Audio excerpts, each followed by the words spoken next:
Before we introduce our featured speaker tonight, I just want to thank everyone for participating in our event tonight. The name of our lecture is From Kindness to Cutting Satire, Lyla Nelson's Tapestries Embrace the World and Its Politics, a conversation with Robbie LaFleur. Just to let you know, in case you may have been Zooming through this whole pandemic and feel like it's second nature by now, but just to make sure everyone's on the same page, the way that we have a Zoom webinar tonight is that it's kind of like attending a lecture at Vesterheim, but the room is much, much bigger. So we won't be able to see you on your screen as if you were in a meeting, but we can hear from you if you're having any kind of issues you want to address with a Vesterheim Folk Art School staff member. You can enter into the chat and select Vesterheim Folk Art School. If you want to just say hello to everyone, you can select everyone and say hi in the chat to friends and neighbors that you're seeing arrive. But if there's any kind of tech questions or anything kind of backstage, we ask that you select Vesterheim Folk Art School and privately chat a message. During the lecture tonight, we're going to give Robbie the floor and have her present a wonderful presentation on the topic. But then afterwards, we will moderate a question and answer session. So you can use the Q&A function to ask a topic related question, which is different from the chat feature. And we will kind of volley back and forth, my colleague and I, to ask Robbie your questions, and so she can answer anything that you might need to ask. I will say that she's numbered her slides, so if you feel like the question would best be answered by referring to the number of the slide, what image you're talking about, that we would encourage you to do. So now I'd like to introduce my colleague, Josh Torkelson, who is the Folk Art Program Coordinator for all our digital learning and outreach programs. Josh, we want to wish him a warm welcome because he's in his first few weeks of work at Vesterheim. Now Josh is going to thank our sponsors for the evening. Good evening, everyone. Support for this program is provided by the Iowa Arts Council, a division of the Iowa Department of Cultural Affairs and the National Endowment for the Arts through the Federal CARES Act legislation, Silos and Smokestacks National Heritage Area, and the Huebner Education Fund. If you enjoy this evening's program and want to help Vesterheim continue to offer programming like this, we hope that you'll consider becoming a member with us. If you're already a Vesterheim member, please consider making a donation online at vesterheim.org. Especially now during these challenging times, membership and financial gifts to the museum are greatly appreciated. So I'll hand it back to you, Leah. Thanks, Josh. So we've been really enjoying offering these monthly conversations that feature folk artists and feature things that are current events in the folk art field right now. We want to keep the Vesterheim community connected during this time while we're not open, but we also want to introduce Vesterheim to new friends by offering a forum for discussion and connection to some of the amazing personalities and perspectives from the folk art world, like Robbie LaFleur this evening. So without further ado, I'm going to introduce Robbie LaFleur, who has been studying the thread of Scandinavian textiles since she studied weaving at Valdres Husflidsskola in Fagernes, Norway in 1977. She has continued her study with Scandinavian instructors in Norway and the United States. Her projects include interpreting Edvard Munch's scream painting into a variety of textile techniques, weaving tapestry portraits of her relatives, and continuing exploration of various Norwegian coverlet techniques.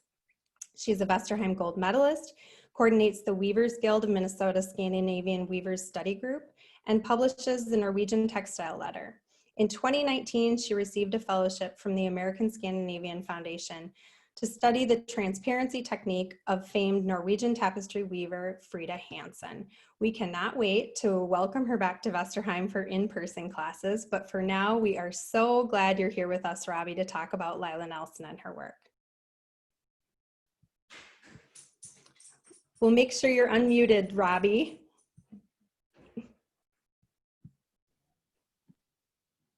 Unmuted. I'm fully there now, right? You are, and that's just fine. Yeah, I super wish I was at Vesterheim doing an in-person lecture, because during the rehearsal part for this, I realized that it's really odd speaking to my laptop without seeing people's faces and getting reaction to the stories I tell. So too bad, but this is a wonderful opportunity. I'm going to take 1 second to share.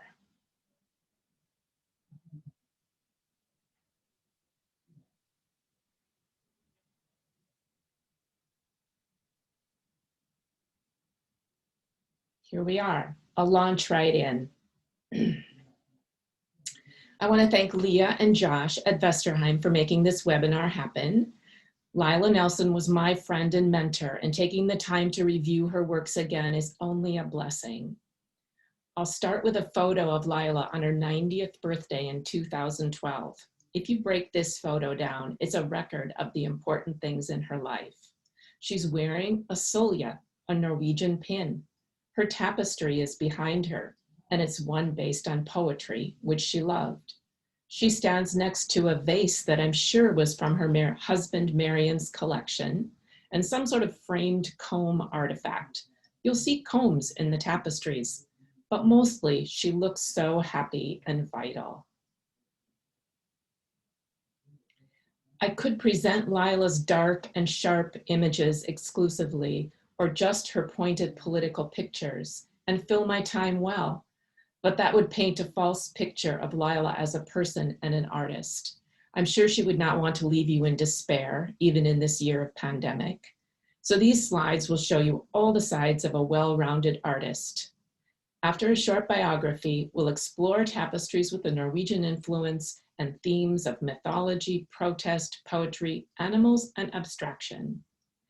I took many of the photos, but many were taken by Sarah Moe and Sam Iverson on a day they visited Lyla and documented her treasure trove of tapestries. So thank you, Sarah and Sam. Lyla was born in 1922 and grew up on a modest farm near Long Prairie, Minnesota. Perhaps this is where her deep affinity for nature and trees began. She attended St. Cloud State College and taught in a one-room schoolhouse.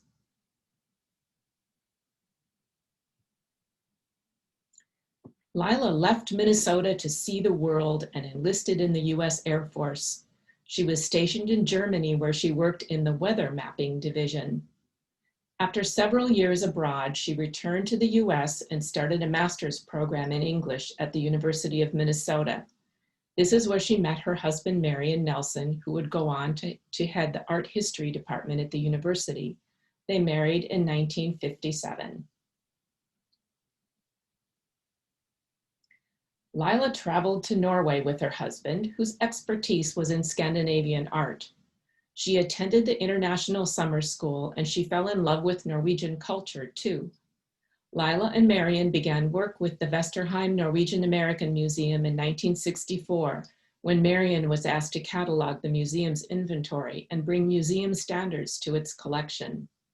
In 1965, Marion became executive director, and Lyla spent 27 years as its textile curator, acquiring, conserving, and promoting Norwegian textiles. Hundreds of students have studied Norwegian weaving techniques through Vesterheim Folk Art School since the 1970s because of Lyla's efforts. Lyla learned to weave before joining Vesterheim. She said that she wove in grays and blacks and whites until she encountered the colorful, richly patterned clothing and bed covers of Scandinavia. She said, "I worked with all of the wonderful colors of the rural tradition, and I couldn't help using them too." Lyla's contributions to Vesterheim were recognized. In 2001, she was awarded the St. Olaf Medal by the Norwegian government for her contributions to Norwegian American culture. The Textile Center of Minnesota awarded her its Spun Gold Award for Lifetime Achievement in 2003. And she was awarded an honorary doctorate in fine arts by Luther College in Decorah in 2006. During Lyla's tenure as the textile curator, she became expert at identifying and weaving many types of traditional Norwegian techniques. Lila and Marion traveled extensively around Norway, and they learned about traditional techniques that were not well known in the US. This is an example of vestfold and a piece woven by Lila, a banded brocaded coverlet technique from an area south of Oslo. But here's the thing about Lila. She respected and mastered traditional techniques, but never restricted herself to historical rules. Here, she used the same traditional diamond shapes found in old vestfold coverlets and used the inlay technique to create the northern lights over buildings.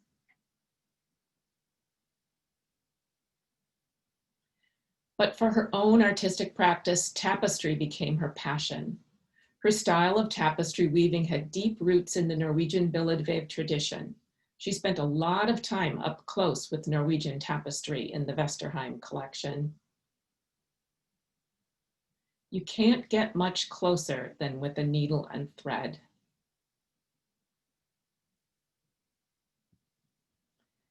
This tapestry, owned by Vesterheim, she knew really well. Of 3 wise men astride horses, it was woven in Gudbrandsdal in the 1600s.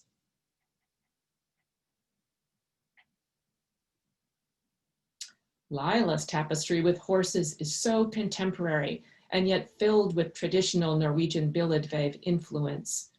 Just like the medieval Norwegian weavers, Lila filled the background with patterns and symbols. No extra space. Here she weaves a foolish virgin from the iconic Norwegian tapestry. The Wise and Foolish Virgins was the most popular tapestry image. She's crying into her handkerchief. But Lila's virgin differs from the old ones in that she wove the background in a loom-controlled weave. The skirt stands out in relief. Lila was always knowledgeable and appreciative of traditional techniques, but always ready to experiment at the loom.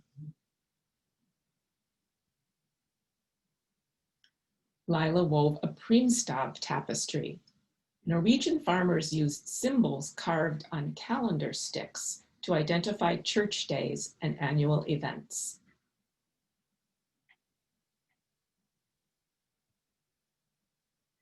Lila returned to themes of Scandinavian mythology many times, this time Odin in the Tree of Life.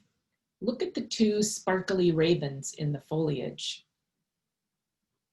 At the base of this colorful tree, you see a wave-like motif. It echoes the top border that's found in the most famous and oldest existing tapestry in Norway, the Baldeskjold tapestry.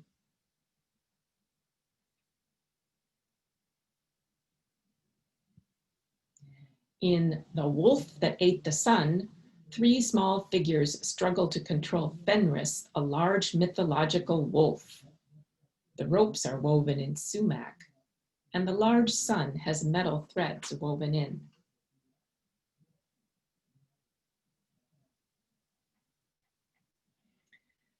Lila was interested in abstract images and was drawn to the rich language of Scandinavian runes, not so much for their meaning as for the visual impact of their shapes.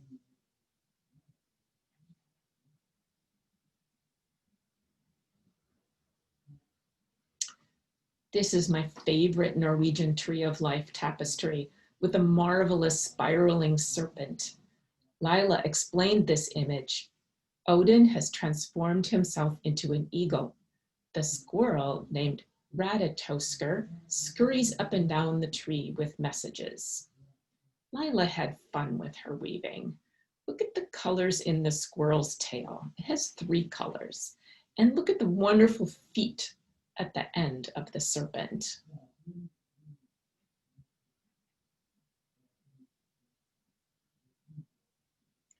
Lila was interested in mythology from around the world. She liked goddesses. The lower part of this goddess figure is a comb, and she dangles combs from her outstretched arms.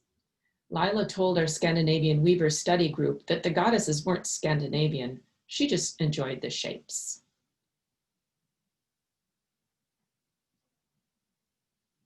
This image has all sorts of combs: a comb goddess, a comb ship with a serpent's head, and a comb swan. She even wove furry hair on the goddess.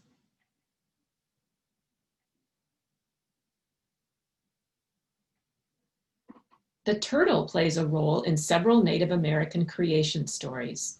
The turtle swims deep below the water that covers the earth and brings up mud that helps to create land.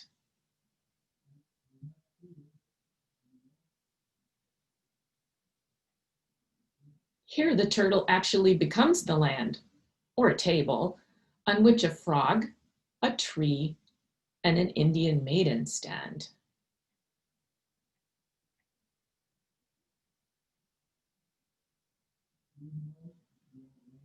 Lila was an amazingly prolific weaver, and if she liked an image, she would explore it on her loom repeatedly. So for the weavers who are listening, you look, this image was woven from the bottom to the top, probably, and the one before was woven on its side. A different effect. Politics and the Terrorist series. Many people who knew Lila through her work as a textile curator didn't know about her activist heart. Claire Selkirk was a good friend who first knew Lila as a weaving teacher and through Lyla Nelson, her husband. Claire later said, "I also discovered that she was something of a political activist. Some of you may recall that basket of magazines that she kept in her weaving room, publications for the most part left of Mother Jones. She would occasionally forward left-wing screeds that made even my hair curl."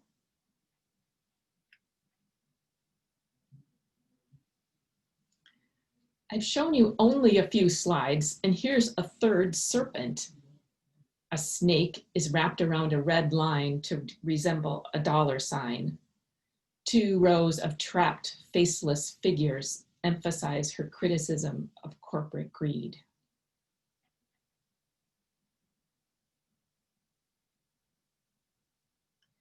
After the terrorist attacks of 9/11, Lila had strong opinions about some of our government responses, and she went to the loom to express them.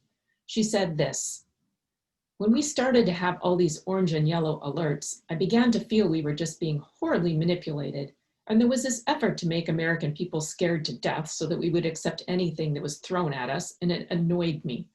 So I refused to take the alert things seriously, and I wanted to make fun of them."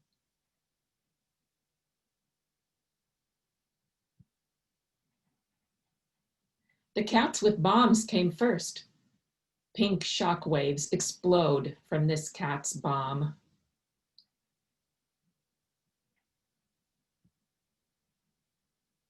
This could be a bomb or a balloon.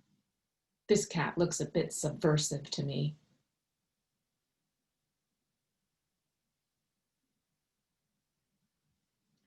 This smiling striped cat holds an Uzi. Lila said that when she wove it, she wanted to depict an Uzi, but she had never seen one. I think that we've all seen so many images of guns that we know what they look like without even realizing it.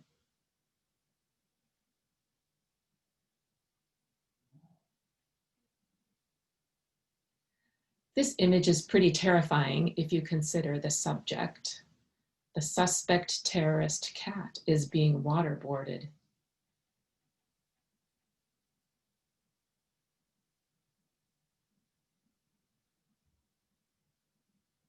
Lila moved from tabby cats to Siamese.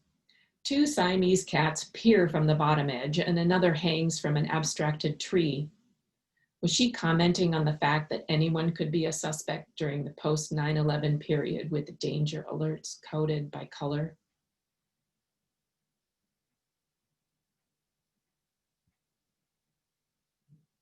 Next, she turned to Trish, a humorous childlike character.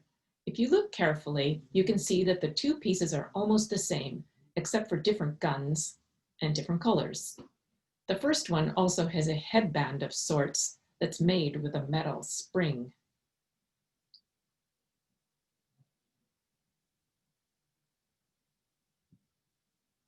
There weren't only cats. Here, a polar bear terrorist includes actual wire on the tapestry.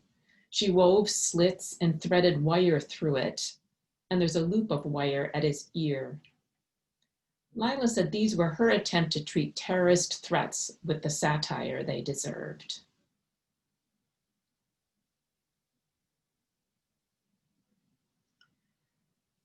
The final two works in her terrorist series were her serious ones. This tapestry depicting Abu Ghraib prison was inspired by a horrifying newspaper photo showing how prisoners were being treated. I'm sure we all saw those. In Lila's interpretation, the prisoner is held on a cross-like structure with two impersonal guards or soldiers flanking him. Vultures on top are in charge. The Finnish runic lettering on the prisoner's clothes is ironic. They sort of, Lila said, are the letters for love.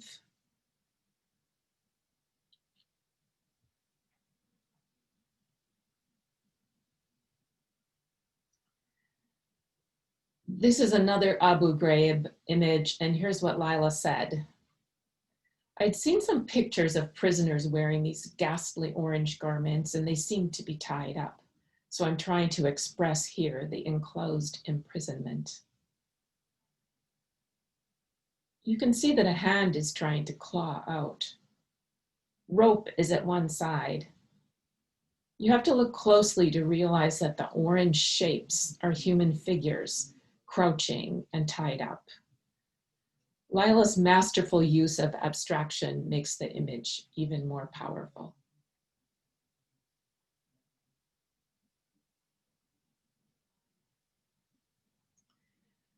This is another bleak image, which could be political in nature. In Separation, two figures are on the same path, but they can't reach one another because of the barriers. Perhaps that's all of us in a time of political divisiveness. Or perhaps Lila saw the future, our time of social distancing.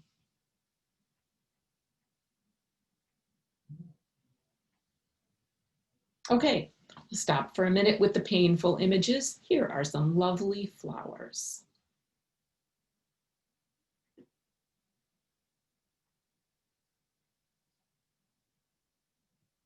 Some animals. Lila obviously loved cats, even though she never had one all the time I knew her. You remember the terrorist cats. This partridge in a pear tree might become dinner for the purple cat. And if you look on the right-hand side, at those four, it's 4 pairs, and I think they're wonderful abstract pairs.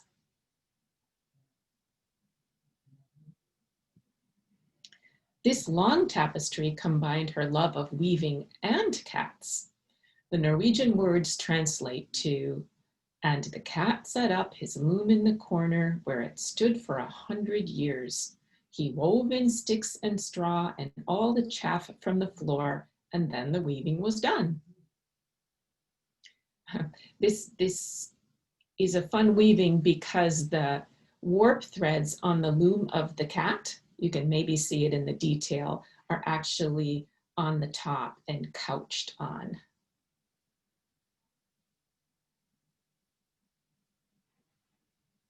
I'm not even sure what these birds are. I looked up puffins, but I don't think they're puffins, but they are definitely friends. The text on this tapestry says, "The language of friendship is not words, but meanings."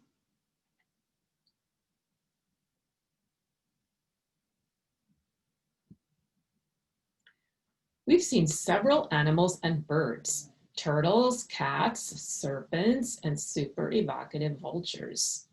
But this iguana wins the prize for pattern and color. I love his face. Love his face. But my favorite animal image of Lila's is an alligator. Lila made her alligator look so friendly. She added a number of whimsical characteristics to Albert, such as a bit of fire breathing and plaque on his teeth. She initially felt that having Albert displayed in a dental office would have been perfect. While most animals she wove weren't based on a specific individual, Albert the alligator was. Albert was an alligator from the Minnesota State Fair. Here, Brian Teagan, owner of Monty's Traveling Reptile Show, stands for a portrait with his 46-year-old American alligator. Arctic themes. It's not always possible to directly link Lila's images to her life experiences, but many of her tapestries of Arctic images blossomed after she traveled to Churchill, Manitoba to view polar bears. This tapestry shows two Inuit women engaged in a game of throat singing. Lila was enormously curious about the culture, politics, and art of the entire world.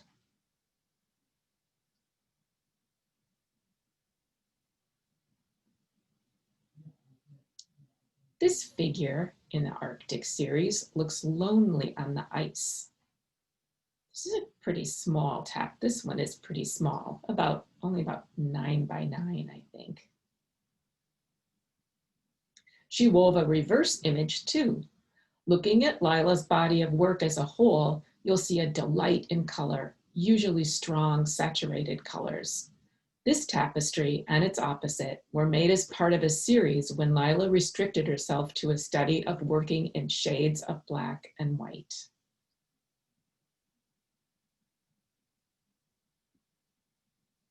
We're back to color now. A mother and baby polar bear peek out of a den.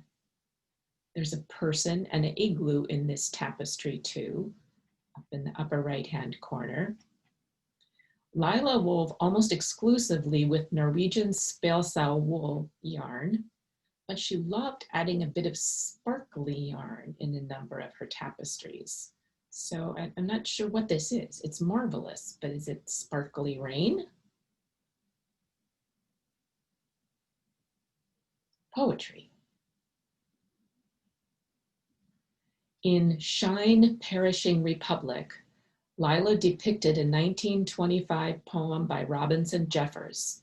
The United States is the perishing republic, which is settling, quote, in the mold of its vulgarity, heavily thickening to empire.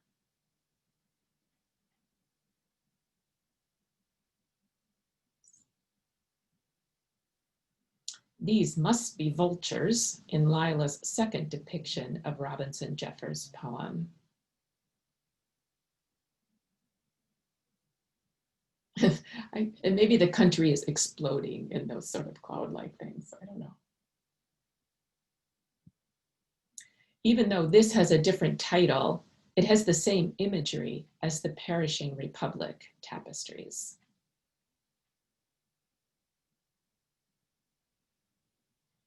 In Lila's definitively fresh look at woods, oval trees are purple and blue.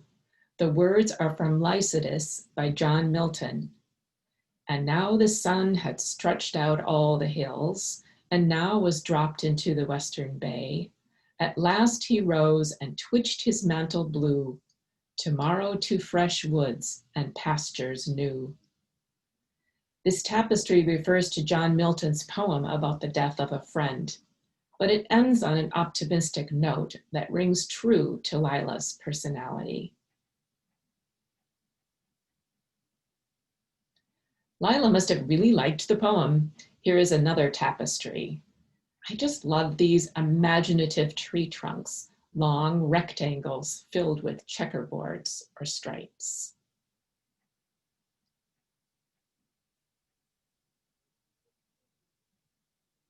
Abstraction. Lila once told me that the one thing she'd really like to learn about is the language of abstraction. I was surprised. I already considered her a master in that realm. Also, in a weird way, a hidden way, this tapestry is an expression of the joy Lila took in weaving. At one point, Lila wove a series of tapestries with red warp on her loom, rather than the more commonly used white seine twine. I know I'm the only one who sees it, but it makes me happy, she told me. When Lila created the cartoon for this weaving, she thought it was an exercise in working with abstract symbols. She started with a black and white cartoon intended as totally non-representational. As she steadily added the wool, she realized it was not so abstract. The dark vertical lines resembled the jagged beams of the collapsed Interstate 35 bridge in Minneapolis. A blue patch near the bottom was clearly water, and the upright dark shapes, the broken supports. It makes sense that she was working this out, a tragedy that happened only blocks from her home.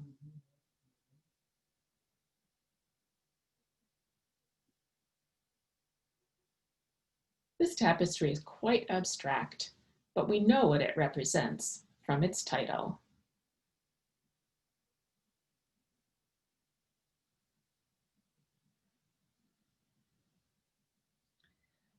Lila wove at least 4 tapestries with interlocking rings that she titled Relationships. This one includes runic letters too and a wave-like border.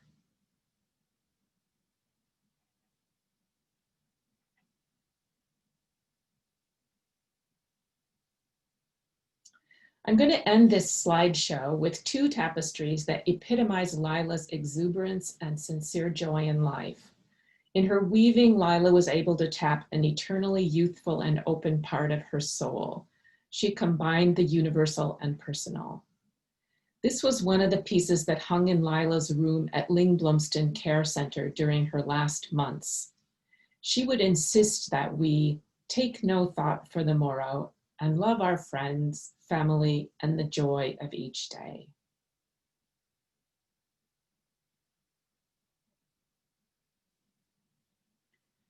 Lila enjoyed this quote by Friedrich Nietzsche very much and incorporated it into at least 2 tapestries. Those who hear not the music think the dancers mad.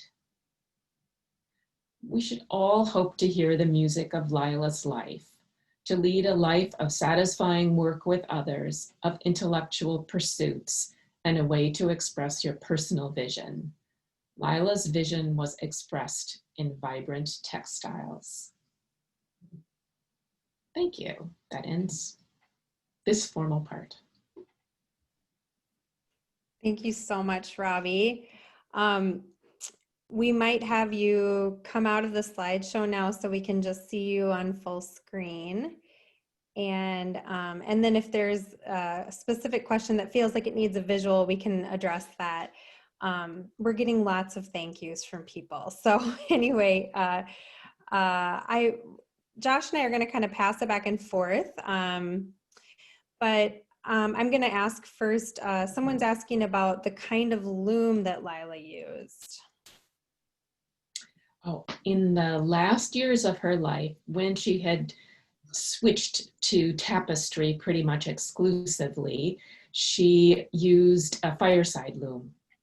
And she also often didn't use the beam to roll her warp onto, but she used weights. She found from someone, she got heavy sash weights from windows from some house being demolished. So she used it sort of with weights.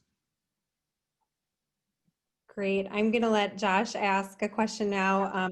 And you can keep putting questions in the Q&A section and we will field those. So if you've been holding one back, feel free to put them in. Thanks.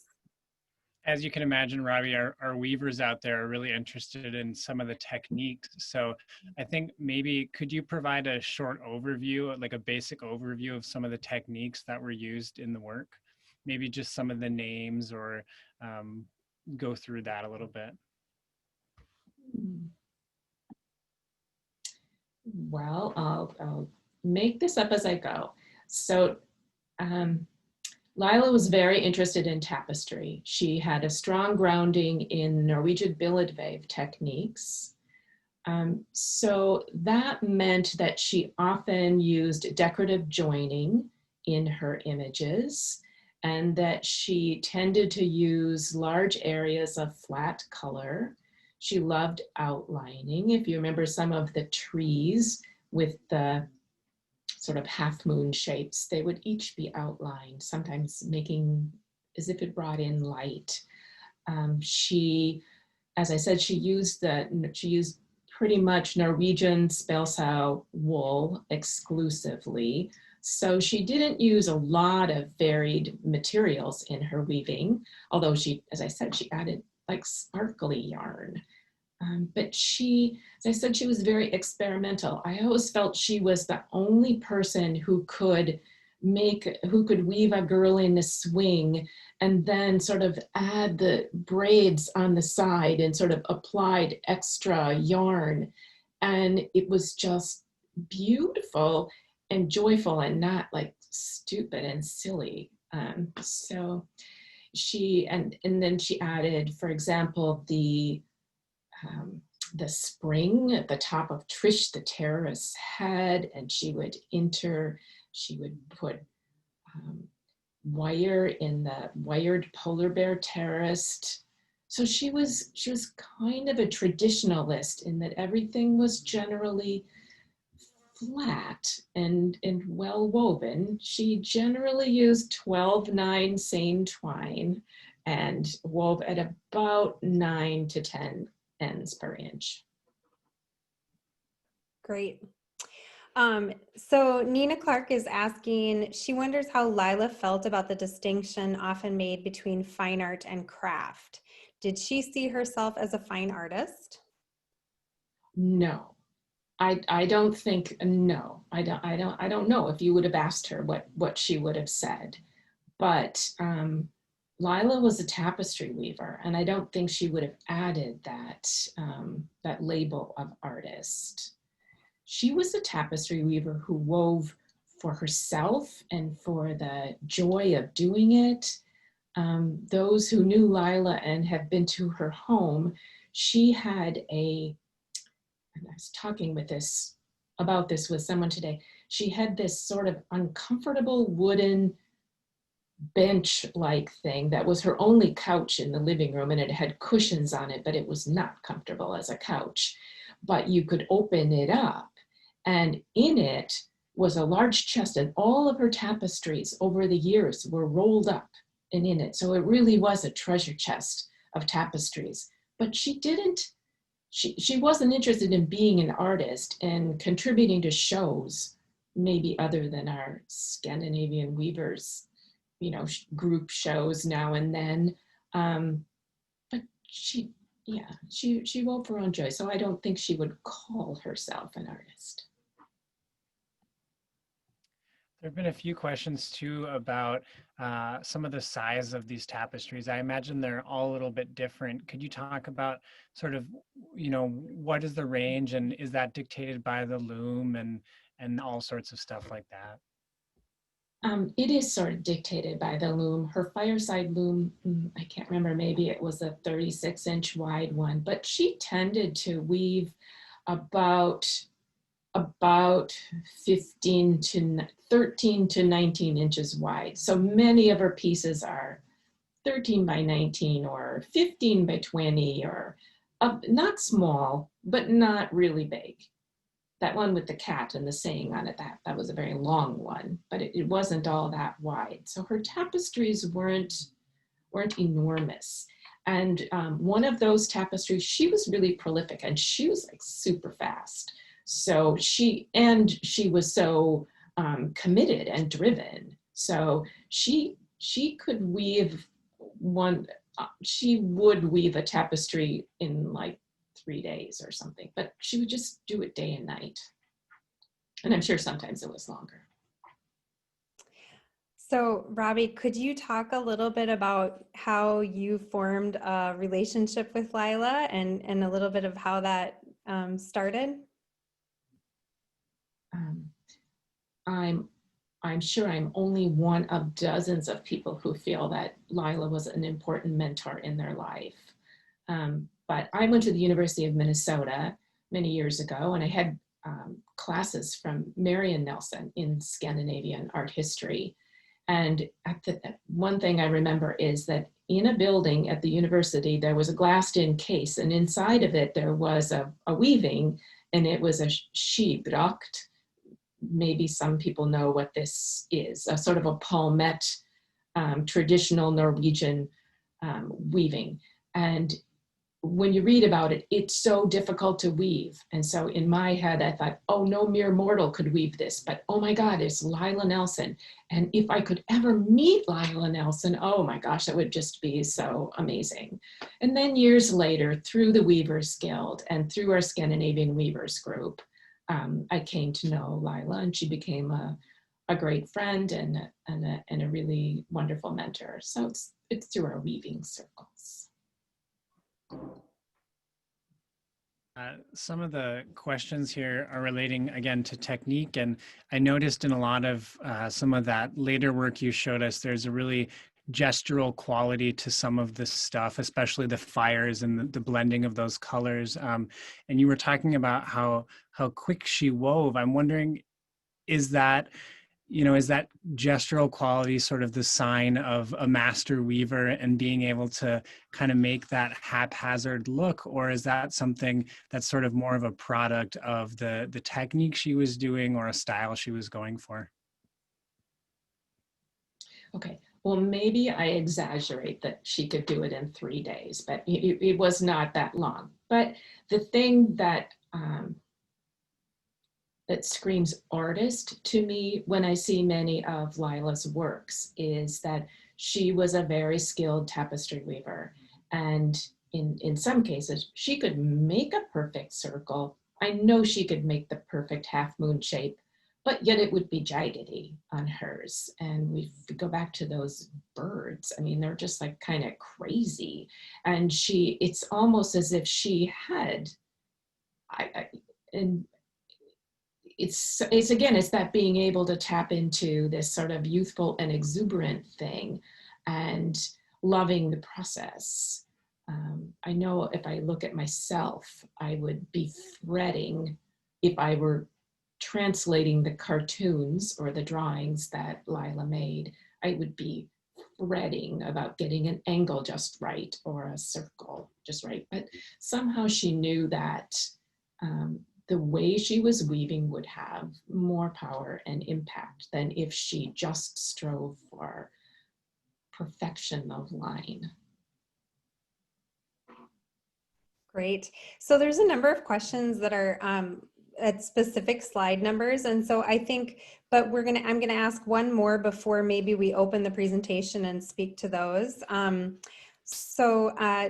Dorothy Wendell is wondering if you know how long before her passing that she stopped weaving. I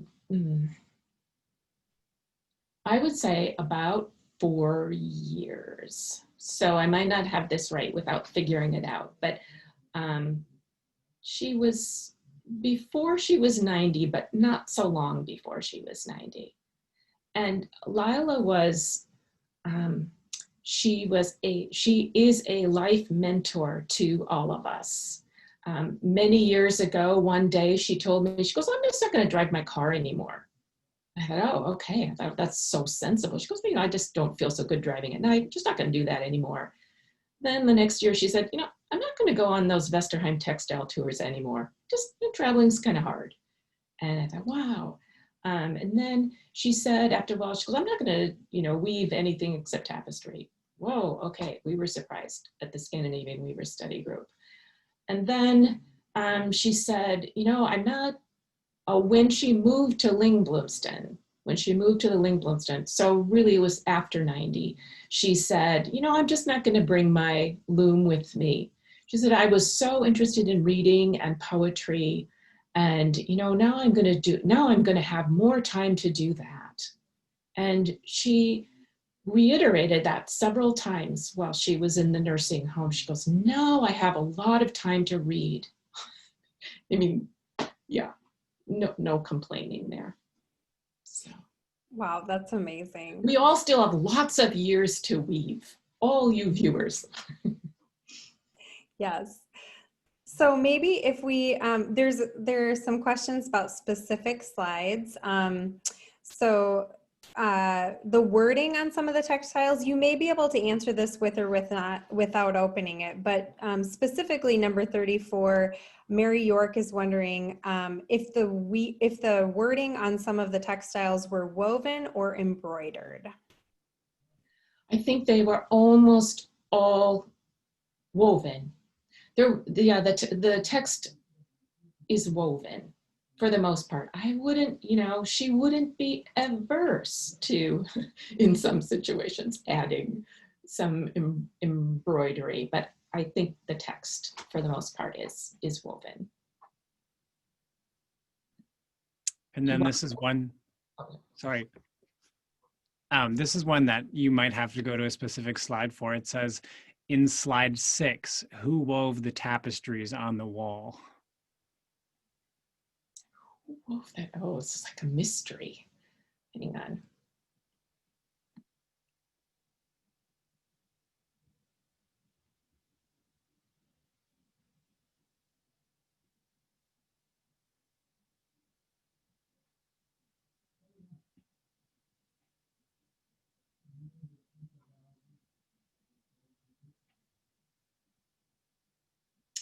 Oh, those are reproductions of Gerhard Munthe tapestries. So Gerhard Munthe was a very well-known tapestry designer, Norwegian tapestry designer from the turn of the 1900s. And his tapestries, his tapestry cartoons have been woven many times. And so those are copies of Gerhard Munthe cartoons, tapestries that are owned by Vesterheim. So I would be unsure of who the particular, we might not even know who the weaver was, but probably done for the Norwegian Husflid organization or by someone else, but from Gerhard Munthe cartoons. Great. And Mary Lane is asking in slide 14, is the warp set the same in the background and the tapestry woven figure? Well, I think she wove, I never have figured it out completely, but I think she wove it on the floor loom, and it is the same warp, and I think it's set the same. It's just that when it's, and I often wondered whether this was, if not unintentional, that she didn't know it would happen. But she, so then I think she just wove the skirt in plain weave. And then as a result, when it came off the loom, it just raised a bit. I've never been smart enough to completely figure that one out. Thank you. Another question that popped up is more of a general one, is how often or how much are some of these designs premeditated, and were a lot of them spur of the moment, or did she really take time to plan things out?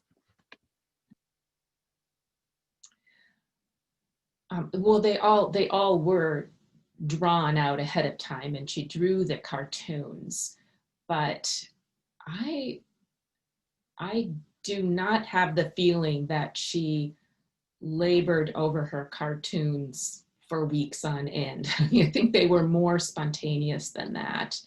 And for example, in the end where I showed that the abstract with the interlocking circles, she really liked to repeat them and experiment with different colors and make her cartoons slightly different or add a different edging or something. So I think she didn't spend an enormous amount of time on her cartoons. There was more spontaneous things happening. And I think now you can unshare the presentation, and we'll see you again for a couple of final questions. I had someone telling me that the screen was black, but I'm not sure if it was just their experience or others. So now you should be back on the screen. And there was a question about the significance of the comb to Lila. Do you have any idea of what the significance of the comb was for her? She absolutely said that it was just a shape she liked. So I do remember her saying that. So she did not have, yeah, she didn't say, oh, it's based on a particular myth or symbol, but that she just liked the shape. So if anybody else knows different, but let me know about Lila. Another question that's related to that one is her connection with cats. And you shared a story with us about how she never had a cat. I'm wondering if you can tell us a little bit about her fascination with cats. Well, I don't know, and I really don't understand. And when you think about it, she didn't do any dogs other than she didn't really do dogs very much. I don't have an explanation for her fascination with cats. Mary Scoy is asking, did Lila sign and date her work? There is a sort of I was just noticing today that there is a sort of a woven in signature. I was thinking that doesn't really look like an N, so I should look more carefully and see. But she did not date them. And I think that's really funny. So when Vesterheim had an exhibit of her work, because they were all just rolled up and in the couch thing.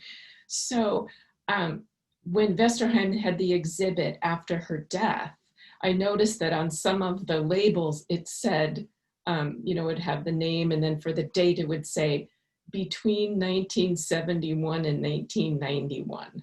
So I mean, really. So when Vesterheim, when they had their pieces and they did it.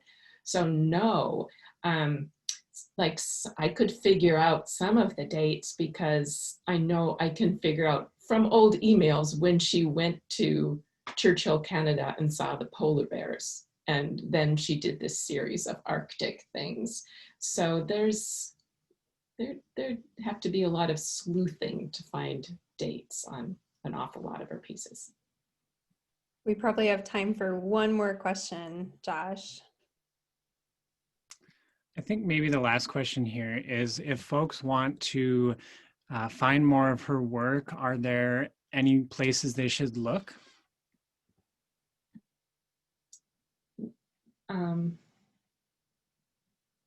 Well, there have been things published in the Norwegian Textile Letter, but not really a good overview with a lot of images of her work. I think we'll have to remedy that and put up some collections online of her work. Awesome. So someone is asking if this program is going to be recorded for later viewing. And so I think I'll just answer that right now. We will be putting this up. It'll probably take us a couple days and we'll put a note up on social media and you'll be able to find it connected to our YouTube channel. And we really hope you do go visit our YouTube channel. We're trying to get as many subscribers as we can. And so if you know people who missed out tonight, they can find it there, but we will post something on our Facebook page and you'll be able to connect that way. And so Josh, I'm going to let you talk about a couple things that are coming up before we close out our program and thank Robbie officially. So if you've enjoyed our conversation tonight, this talk is a part of our Folk Arts webinar series, and we've got one coming up here in October. So on October 20th, Master Timber Framer Dale Kittleson is going to be talking about the history of timber framing, including Grindbrig, of Scandinavian style of timber framing from Norway, and the American square rule style. And Dale actually just built us a beautiful new timber frame here for our Heritage Park, which is a big project we're doing at Vesterheim. So he'll be discussing these styles and how that's tied to immigration. We also have some lunchtime connections series that are coming up. They're conversations between our collections and museum team and our beloved folk art instructors. So some upcoming topics include coal roasting, telemark style rose mauling, ale bowls, Sami mittens, blacksmith trunk locks, and Norwegian woven coverlets for all you weavers out there. And we also have some monthly book prat, or our book group that comes up every month. And this next month is Joe Nesba's book, Nordic Noir, and it's called The Red Breast. And that event is free, but you have to get your own book. So if you're interested in any of these events, you can go online to our Vesterheim.org and look up Folk Art Online, and you can register there. And of course, you can always send us any questions that you have. Thanks, Josh. So also, I should let people who are still in attendance know that there is a Lyla Nelson weaving in our benefit auction, which is going to open up here in October coming up. And you can find more information about that online as well. But you can look for the Lyla Nelson weaving that will be there.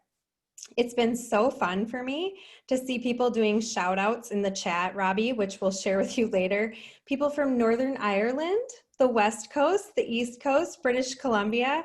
Robbie brings a crowd, and it's always a pleasure to have you talk to us, whether it's in person about some of your recent research or studio practice, or here on Zoom. We are just so grateful that you are here with us tonight. So thanks so much, Robbie. Thanks. Yeah, and we are learning alongside all of you. So in a few minutes, Josh will be sending you an evaluation form, and we'd really love to hear your feedback, because we really view this digital platform as something that we want to continue beyond the pandemic.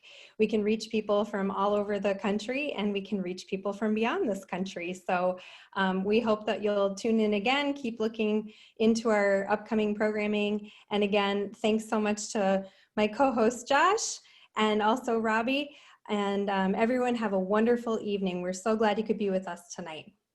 Thanks, everybody.